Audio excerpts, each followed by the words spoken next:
Okay, let's unpack this. We are diving into a technical report on a new open source research agent. It's called MiroThinker v1.0. Our mission today is pretty specific. We really need to understand the core innovation here. The researchers are calling it a third dimension of performance improvement, and we need to figure out how that lets it tackle these, incredibly complex multi-step research tasks. And this lands at such a fascinating time in AI. We've all been watching this shift, right, from these static large language models that just, produce text to these really dynamic tool-augmented agents. We see it in proprietary systems like the stuff coming out of ChatGPT agent and Claude research, where they can actually reason and interact with an environment. Right. And that's where, for a long time, the open source community has, well, struggled to keep up. We get these amazing open source models, but they often don't have the full tool chains integrated.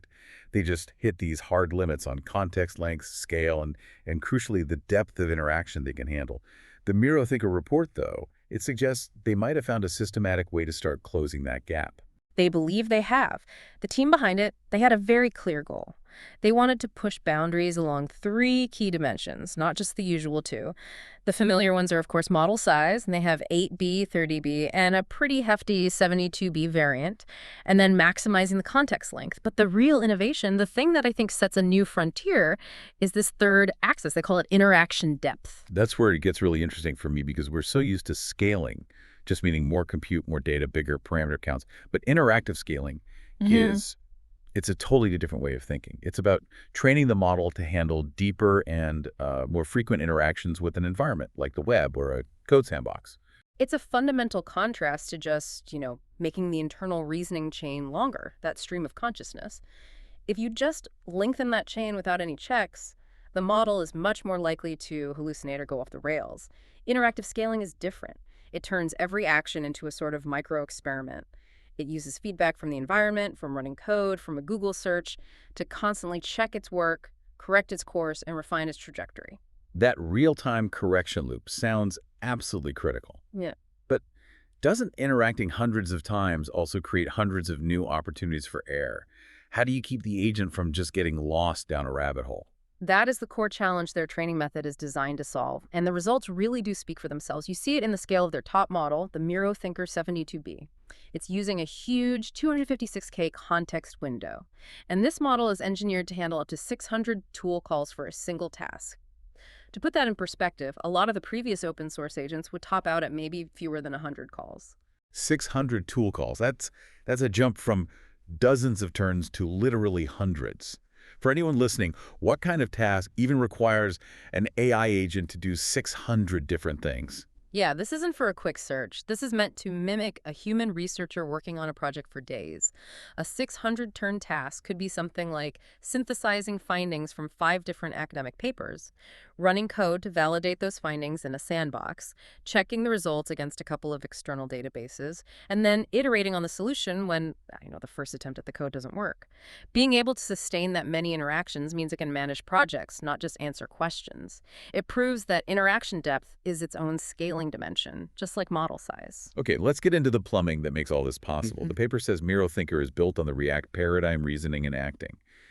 For anyone who's not deep in the theory, can you break down how they implement that loop, that TAO cycle, to sustain hundreds of turns?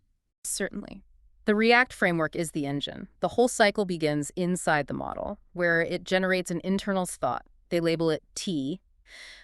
Based on that thought, it formulates an action policy, or A, which is basically a structured command to use a specific tool. The environment then executes that action and returns an observation, O. And that TAO loop just repeats, adding the new information to its history until the task is done, and then it writes up a final summary. And the power of an agent like this really comes down to the tools it can use in that loop. What's MiroThinker actually working with? They've organized the tools into a few groups. First is the execution environment, which is all safely contained in a Linux sandbox. This lets the agent use system tools like create sandbox, run command, and run Python code. So it's a real code execution partner, not just something that spits out text. Exactly. Then you have file management. This is a suite of tools for moving files around. Things like upload file from local sandbox and download file from sandbox to local. But crucially, it also has download file from Internet of Sandbox for grabbing assets directly from a URL. That's a huge efficiency gain. And then, of course, the information retrieval part. I saw they use Google search, but the real clever part seems to be their intelligent scraping tool. Mm-hmm. Scrape and extract info. That intelligent scraper is a key part of how they manage context. It's not just dumping a huge wall of HTML back at the agent. It uses a smaller, lightweight LLM, a Qwen 314b model, to do what they call conditional extraction.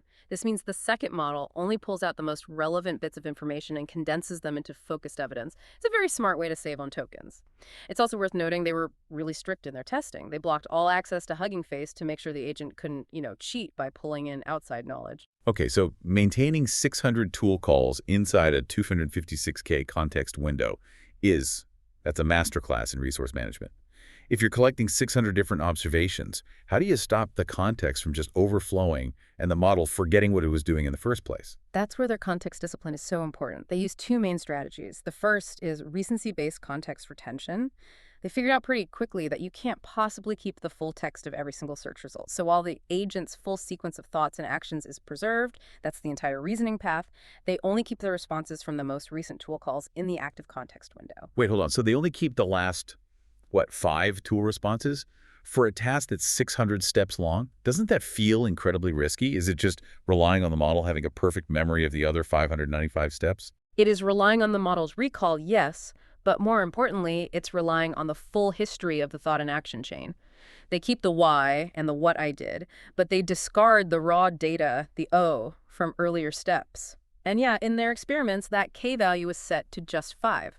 It's a calculated risk, but it works because the model is supposed to internalize the key takeaways from earlier observations into its later thoughts. That is a very clever hack. You keep the reasoning but ditch the bloat. What's the second strategy? The second one is much simpler, result truncation. If a tool like run command spits out a massive log file, it gets cut off after a certain point, and a tag, result truncated, is added so the model knows the information is incomplete. These two methods together are what make that deep interaction scaling even possible. And this kind of performance isn't something you get out of the box. The report goes into a pretty rigorous 3-stage training pipeline. Can you walk us through how they built up this behavior? It's a sequential process, building up complexity. Stage 1 is your standard supervised fine-tuning, or SFT. This is about establishing the basic agent behaviors. They feed the model these perfect, expert-crafted examples of how to solve a problem after cleaning out any noise or failed attempts. So that sets the foundation. Then stage 2, agentic preference optimization, or DPO, starts to refine its decision-making. That's right. DPO is all about teaching the model what a good solution looks like. Instead of using rigid rules, they base the preference mainly on whether the final answer was correct. It's like showing the model two different paths and saying, this one got the right answer, so prefer this kind of reasoning. And then the final stage, agentic reinforcement learning, GRPO. This is where the model really gets pushed to explore and improve on its own. Exactly. GRPO is what drives that deep, sustained interaction. It uses online training and a reward function that doesn't just reward a correct final answer, but also rewards following the right output format. This is the stage where the model is actively encouraged to interact more deeply with its environment to get the highest score. And here's where it gets really, really interesting. The performance numbers for the 72B model are just stunning. They're setting new records for open source agents. Let's start with GAIA, the text-only benchmark. On GAIA, it achieved 81.9%. The strongest open source model before this was Minimax M2 at 75.7%. So that's a 6.2-point jump. It's a substantial lead. But what's even more surprising, I think, are the results on humanity's last exam, HLE. That benchmark is notorious for its complexity. It is. And on HLE, MiroThinker scored 37.7%. That's 2.5 percentage points higher than the proprietary GVLU5 High model when using the exact same toolset. Seeing an open source model beat a major proprietary system on a benchmark designed for this kind of sustained reasoning, that's a huge validation of this whole interactive scaling idea. It shows this method can make up for raw parameter count differences. Absolutely. And the success wasn't just in English. On BrowseComp-ZH, which is a Chinese multilingual benchmark, it set a new open source record at 55.6%. That's over 6 points higher than the previous leader, GLM 4.6. The core finding in their analysis seems to just definitively prove their entire thesis. Tell us about the correlation they found. The key takeaway is this. The models that went through the reinforcement learning stage consistently showed much longer and deeper interaction trajectories than the models that only had SFT. And that increased depth directly correlated with higher accuracy. We're talking 8 to 10-point gains across these complex benchmarks. The finding is clear. Interaction depth really does behave like a scaling law, just like model size. The success is obviously groundbreaking, but I appreciate that the report is also very upfront about where the agent still has issues. Scaling interaction depth doesn't magically solve everything. What were the main limitations they pointed out? First, tool use efficiency is still a problem. The agent is great at being persistent, but the RL-tuned model has a tendency to call tools too often. Many of those calls end up being redundant or only contributing marginally. It's like a researcher who just keeps Googling the same thing over and over. And it sounds like the reward function, the very thing that encouraged those long, accurate reasoning paths, also had an unintended side effect on how readable the output is.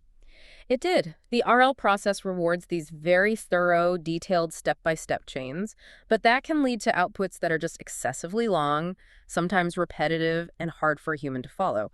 It gets the right answer, but the process can be, well, a bit of a mess to read through. They also noted a specific problem with language mixing. Yes. Even though it set records on the Chinese benchmark, when you give it non-English inputs, the model's internal thoughts and sometimes even its final answers can be a mix of English and, say, Chinese. And that code switching leads to, a suboptimal performance in that target language. And finally, it seems like the agent still needs some practice with its sandbox tools. That's a critical area for them to work on.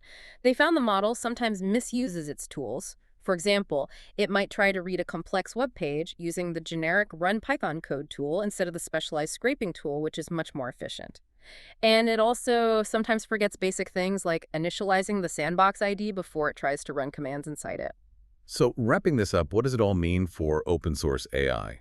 It feels like this report is fundamentally showing that interaction depth, this ability to sustain hundreds of steps of thinking and checking, is a true scaling behavior, right alongside model size and context length. I think if you connect this to the bigger picture, MiroThinker v1.0 is establishing a third critical axis for how we should design the next generation of open research agents. It validates the idea that you can get massive performance gains through smarter, deeper interaction with the environment, not just by throwing more parameters at the problem. The predictable gains they showed from this deeper interaction, it suggests that this kind of sustained, multi-turn reasoning is the key to closing that performance gap between open source and proprietary systems. And it leaves you wondering, what other latent capabilities, beyond just research, might be unlocked if other open source agents start to adopt this third dimension of scaling and operate in these incredibly deep multi-step ways?